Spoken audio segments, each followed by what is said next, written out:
The एग्ज़ॉरिस्ट movie की शुरुआत में हमें इराक का हाट्रा नाम का जगह दिखाया जाता है, जहाँ पे कुछ पुरानी चीज़ों को लेके खुदाई चल रही थी और हमें वहाँ फादर मेरिन भी दिखाई देते हैं, जो इसी सिलसिले में वहाँ आए थे।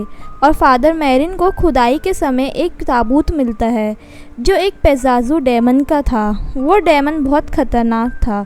वह गर्मियों के दिन कुछ ज़्यादा ही अकाल और बरसात के वक्त टिड्डियों का हमला करवा देता था, जिससे पूरी फसलें डिस्ट्रॉय हो जाती थी और लोगों को भूखी में मरना पड़ता था और कंगाली हालत में रहना पड़ता था। वहीं पेज़ाज़ू का एक दुश्मन भी था जिसका नाम लमास्तू था। वह भी एक डेमन था, पर लमास्तू उससे ज़्यादा खतरनाक था। वह अपने बच्चों को अपनी माँ के द्वारा ही मरवा देता था और उनका खून पी जाता था, जिससे लोग लमास्तू से बचने के लिए पेज़ाज़ू का ताबूत अपने पास रखते थे कि पेज़ाज़ू उन्हें लमास्तू से बचाएगा करके। फिर उसे एक जगह दिखती है जहाँ पे उसे पेज़ाज़ू का स्टैचू दिखता है और वो आसपास देखता है तो उसे दो कुत्ते दिखाई देते हैं जो आपस में लड़ रहे थे, और इसका संकेत ये था कि दो डेमन आपस में लड़ रहे हैं, यानी पेज़ाज़ू डेमन और लमास्तू डेमन। फिर हमारा सीन कट होता है और हमें जॉर्ज टाउन का सीन दिखाया जाता है। वहाँ पे एक एक्ट्रेस जिसका नाम क्रिस था और वह अपने डायरेक्टर बर्क के साथ एक मूवी बना रही थी। क्रिस की एक बेटी भी थी जिसका नाम रीगन है, और क्रिस एक फेमस एक्ट्रेस थी। उसके पास पैसा, मनी, सब कुछ था और दौलत शौहरत सब थी। वह अपनी बेटी के साथ बहुत हैप्पीली रहती थी। एक दिन उसे अपनी बेटी के कमरे से ओइजा बोर्ड मिलता है जिस पे वो रीगन को बोलती है कि तुम इसको तो अकेले नहीं खेलती होगी, क्योंकि इसको खेलने के लिए कोई साथ में चाहिए। जिस पे रीगन बोलती है कि मेरे साथ कैप्टन हाउडी खेलता है और वही मेरे साथ गेम खेलता है, जिस पे उसकी माँ सीरियस नहीं लेती है और बोलती है कि आओ हम दोनों एक साथ इस गेम को खेलते हैं। जब वो उस गेम को खेलने जाते हैं तो ओइजा बोर्ड अपने आप मूव कर देता है, जिस पे क्रिस बोलती है कि लगता है तुम मेरे साथ खेलना नहीं चाहती हो। तो रीगन बोलती है कि मैं नहीं, कैप्टन हाउडी आपके साथ खेलना नहीं चाहते हैं, जिसे क्रिस सीरियस नहीं लेती है और उसे फ़न वे में लेके इग्नोर कर देती है। फिर रात का समय था, क्रिस सोई हुई थी, तभी उसे कॉल आती है। जब वह कॉल उठाती है तो वहाँ कोई आवाज़ नहीं आ रही थी। फिर वो देखती है कि उसकी बेटी रीगन उसके साथ ही आ गई है। जब वो रीगन से पूछती है तो वो बोलती है कि मेरा कमरे का बेड अपने आप मूव कर रहा था और मुझे नींद नहीं आ रही थी तो मैं यहाँ आ गई। लेकिन क्रिस को ये सब एक मजाक लगता है और वह ऐसे ही सोने जाती है, पर तभी उसे कुछ आवाज़ आती है और जब वह आवाज़ को चेक करने जाती है तो उसे वहाँ कुछ नहीं मिलता है। और फिर वो उसके बाद अपनी बेटी को डॉक्टर के पास लेकर आ जाती है, लेकिन वो रीगन डॉक्टर से मिसबिहेव करती है और उसे बहुत अब्यूज़ करती है। वहीं डॉक्टर अब क्रिस को बोलता है कि तुम्हारी बेटी का नर्व प्रॉब्लम है और वह बहुत गुस्सा करने लग जाएगी और इस कारण वह डिप्रेशन में भी जा सकती है। जिससे क्रिस बोलती है कि ऐसा कुछ इलाज होगा इसका, तो वो बोलते हैं कि शायद उसके फादर नहीं है और इसी के वजह से वो इतने डिप्रेशन में रहती है। फिर हमें उसके बाद फादर कैरास दिखाई देते हैं जो अपनी मदर को मेंटल हॉस्पिटल में एडमिट करा था उनके भाइयों ने, क्योंकि उनकी मदर के पैर फ्रैक्चर था, पर वो किसी डॉक्टर से इलाज करवाना ही नहीं चाहती थी और वो लोग कितना उसके वो बोलते थे लेकिन वो सुनती ही नहीं थी, इसीलिए उन्होंने उसको मेंटल हॉस्पिटल में एडमिट करा था। फादर कैरास अपनी मदर को किसी अच्छे हॉस्पिटल में ले जाना चाहते थे, लेकिन उनके पास इतना मनी नहीं था कि वो अफोर्ड कर पाएँ और देखते ही देखते उनकी मदर की डाई हो जाती है, जिससे कैरास को बहुत हार्ट ब्रोकन होता है। वहीं एक दिन क्रिस ने पार्टी रखी हुई थी अपने टीम मेंबर्स के साथ, तो वहाँ पे डायरेक्टर बर्क भी आए थे, जिस पे रीगन बोलती है कि तुम्हारी डेड वहाँ छत से गिरकर होगी और वो उसी समय वहाँ यूरिन कर देती है, जिसे क्रिस उसे नहला धुला के उसे कमरे में छोड़कर आती है और जब वापस आती है तो देखती है कि उसका बेड अपने आप हिल रहा है और ये सब देख के क्रिस भी बहुत हैरान हो जाती है और वह उसके बेड को रोकने की कोशिश करती है, लेकिन वो तब भी मूव ऑन करता है। फिर वह रीगन को डॉक्टर के पास लेकर आती है उसका इलाज करवाने के लिए और डॉक्टर उसके बाद सारे टेस्ट करते हैं लेकिन वो सब नॉर्मल होते हैं। अब वहीं क्रिस की हालत दिन ब दिन बढ़ती जा रही थी, उसे अब कोई ज़ोर ज़ोर से उठा के पटकने लग जाता है और रीगन बस यही बोलती थी कि मुझे बचा दो वरना मैं मर जाऊंगी। क्रिस को ये सब समझ में नहीं आ रहा था और देखते ही देखते रीगन पूरी तरह से पोजेस हो जाती है। फिर डॉक्टर उसे शांत कराने के लिए सोने का इंजेक्शन लगा देता है।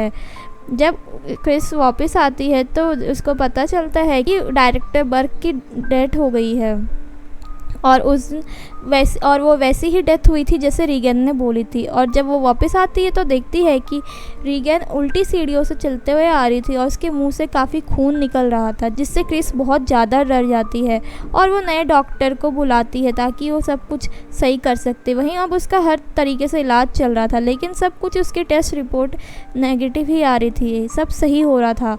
तो अब डॉक्टर्स बोलते हैं कि तुम्हें किसी पैरानॉर्मल एक्सपर्ट को ये सब दिखाना चाहिए और फादर से बात करनी है चाहिए। जो बर्क के केस में थे फादर विलियम, वो जब घर आते हैं तो बोलते हैं कि उनकी बेटी ने जैसा ही कहा था वैसे ही मरे थे वो।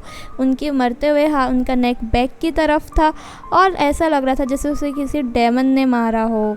वहीं जब विलियम चला जाता है तो वो उसको रीगन के कमरे से आवाज़ें आने लग जाती है और जब क्रिस वापस आके देखती है तो उसकी बेटी खुद अपने आप पे हमला करे जा रही थी और बहुत ज़्यादा उसने अपने आप पे हमला कर दिया था। तो क्रिस उसे बचाने जाती है तो वो उल्टा ही क्रिस को मारने लग जाती है और उसकी जो सर्वेंट थी वो उन्हें बचाने आती है। तो रीगन उस कमरे का दरवाज़ा एक सोफ़े की मदद से बंद कर देती है और एक ड्रॉर को उसकी मदर की तरफ अट्रैक्ट करती है, जिससे वो उसका ड्रॉर उसके ऊपर गिरने लगता है। लेकिन क्रिस कैसे भी करके खुद को बचा देती है और वहाँ से बचकर आ जाती है और ये सब देख के वो काफ़ी डर जाती है क्योंकि रीगन का फेस अब उल्टा ही घूम गया था, बिल्कुल 360 डिग्री। फिर वह बर्क की आवाज़ में बोलती है कि देखो तुम्हारी बेटी कितनी बदतमीज़ है। फिर अब ये सब चीज़ें देखकर उसे समझ में आ गया था कि इसे किसी डेमन ने पजेस करा है। तो फिर वह फादर कैरास के पास जाती है और उनको बहुत कन्विंस करती है कि तुम मेरे डॉटर का एग्जॉर्सिस्ट करो, जिस पे उसके फादर तो पहले मना करते हैं लेकिन वो काफ़ी इंसिस्ट करती है।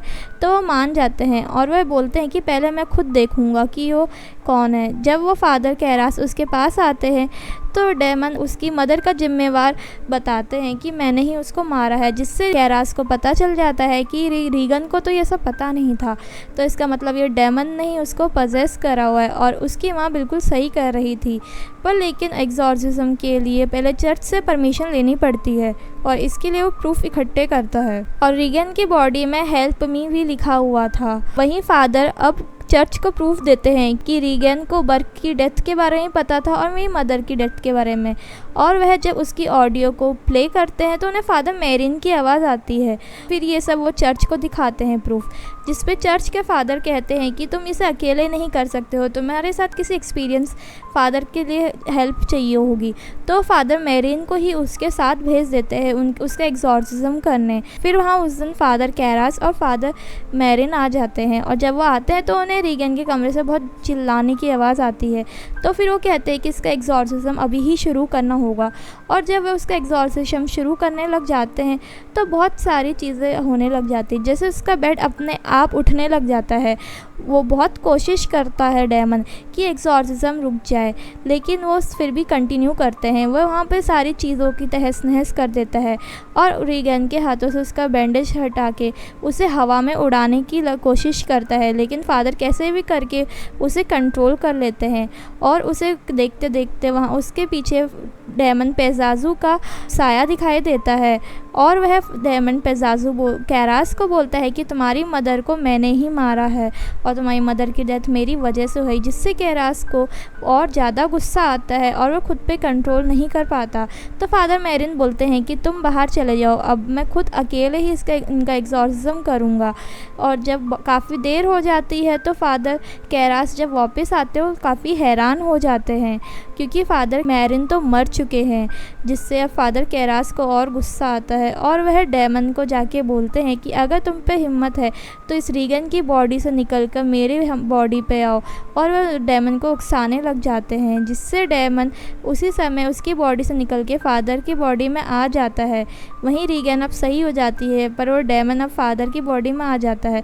तो फादर इस मिशन को रोकने के लिए और डेमन के इरादों को रोकने के लिए खुद सुसाइड कर लेते हैं और तभी उस कैरास का फ्रेंड आ जाता है और उसकी मदद करता है इस दुनिया से जाने में।